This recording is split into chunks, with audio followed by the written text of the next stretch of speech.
Wits University says it will now allow qualifying students with historic debt to register for the 2021 academic year. This includes those assisted by the Wits Hardship Fund.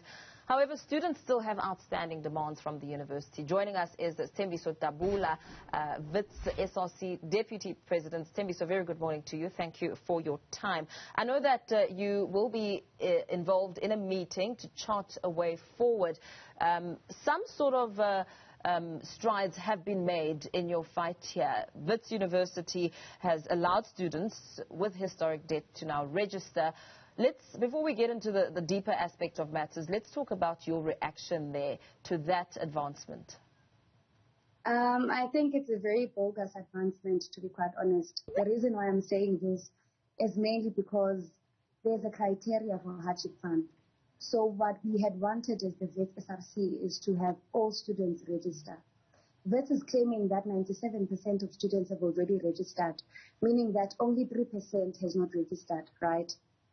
At this point, if you're going to calculate using the numbers that they're using, that there's 37,000 students, 3% of the 37,000 students is 1,110 students.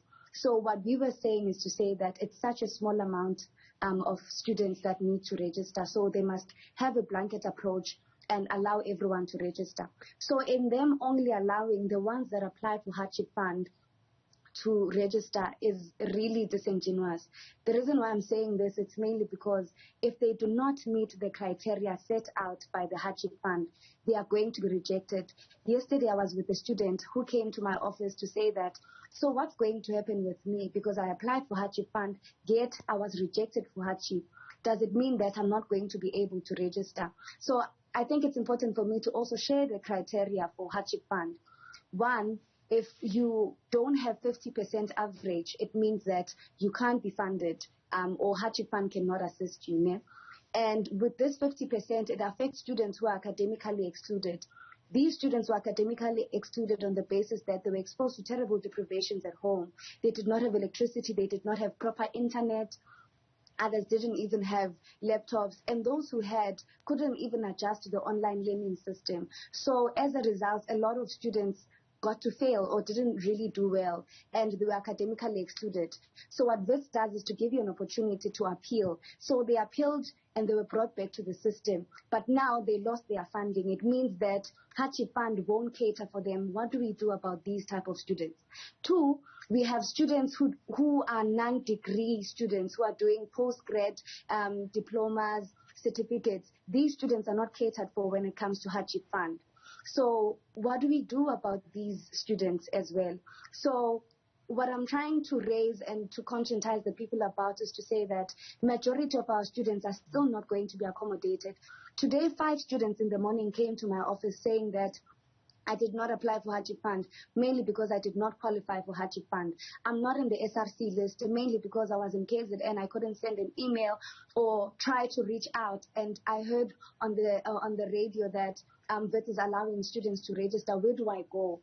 When we take them to where they need to register, they are told that they are only going to consider students who are on the list and students who applied for hardship fund, meaning that we are still facing the same crisis of students who are not going to access education on the basis of finances. And as you speak to some of these challenges that you're experiencing, how far are you in mediation talks with the Wits University management? I think it's important for me to also highlight that Wits management is very arrogant. Whenever we try to sit down and consolidate and come up with a proper plan on how we are going to move forward, they seem not to be prepared. Even after a life was lost, the life of Mtokozi Sintumba was lost for Wits to come and say only students who apply for hardship fund should apply. And at this point, we are very disappointed at the type of management we have. We had hope with the Black VC that we are currently having to say that you are from Katle Home, you understand what students are facing, especially Black students. And we thought he was going to sympathize with Black students to understand that these are the situations they're experiencing and money is a problem in the Black community. So at this point, whenever we speak to them, they don't seem to want a way forward. They don't seem to understand our concerns and concessions. They don't seem to be led by other universities such as University of Western Cape and University of Cape Town in allowing every student with a historical debt to register. So at this point, we are very disappointed, and we feel that after the 10 meetings we had, even today, there's nothing. Some students were arrested. They're in Sun City. They'll be appearing in the magistrate court today. Yet, we have not met common ground with Wits to allow every student to register. And what I find sad is that today is the last day of registration. Today is the last day of registration, and we don't even know what is going to happen with the students who are not in the hardship fund, who are not in the list, and who are here in our offices asking for help. Now, because these are the type of students we're fighting for. With the type of students you're fighting for, I know that you as Wits SRC have wanting Parliament to call police to order in the manner in which they handle protests, student protests. But we also know that it's believed that 2 students were found with ammunition.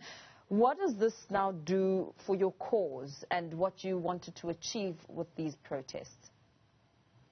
In politics, there's something called propaganda machinery, where if the people don't believe in your cause, they'll make sure that they work against your cause by all means.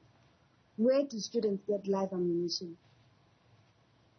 And when were they carrying this live ammunition? We were with them on the ground. Where are the pictures of them holding that live ammunition? Because whenever you see that circulation of that gun, it's a gun alone there. There's no video, there are no pictures, there's no proof, there's actually no evidence attaching us to that gun or those students to the gun. So at this point, they are trying by all means to shift the focus of the media to students not being victims, but to actually being perpetrators of violence, so that whenever we come out to the media to try claim that we are being brutalized by the police, they say, but no, you are also violent towards us. There's no police who are shot. There's a gun circulating, there's a picture circulating, but there's no policeman that was shot, there's no policeman that was harmed by a student, even no policeman that was hit by a rock, nothing. So I think it's very important when getting information to see where it's coming from, number 1, 2, how it links to students, 3, whether it's genuine or not. And I also understand that as the Wits SRC, you're calling for Mthokozisi Ndumba, well, the Hardship Fund, to be renamed after him. At this point, we would like for the Hardship Fund to be named after him. But I don't think it would be a genuine cause if still it won't cater for all the students we fought for. Because Mthokozisi Ndumba found himself dead and shot by the police who were being brutal towards students when we were fighting for free and decolonized education, when we were fighting for financial exclusion, to say that students must not be financially excluded. But we find ourselves on the last day of registration that we have not met any concession. Students will still not be registered.